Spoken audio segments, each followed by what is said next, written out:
விழுப்புரம் தைலாபுரம் இல்லத்தில் செய்தியாளர்களை சந்தித்த பாமக நிறுவனர் ராமதாஸ் தனது மகளுக்கு கட்சியில் பொறுப்பு வழங்கும் முடிவு தற்போது இல்லை என தெரிவித்தார். அன்புமணிக்கு அழைப்பு உண்டுங்களா ஐயா? மகளிர் மாநாடுக்கு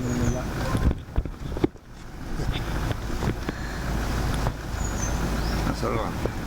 ஐயா நேற்று செயற்குழு கூட்டத்தில் ஐயா நேற்று அவங்க மூத்த மகள் காந்திமதி அவங்க கலந்து கொண்டது ஒரு பேசு பொருளாக ஆகிருக்குது ஐயா.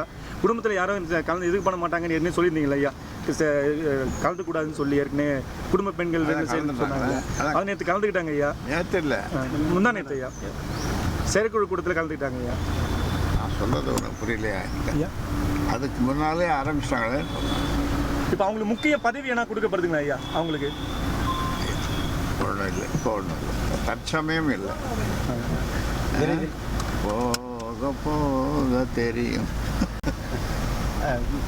மாணவருடைய வேலைப்பாடுகள் சார் அதெல்லாம் பார்க்க போகிறோம். வர போகிறீங்க வாங்க. உங்கள் தந்தி ஒன் தொலைக்காட்சியில் அண்ணாமலை தினமும் மதியம் 12 மணிக்கு காண தவறாதீர்கள்.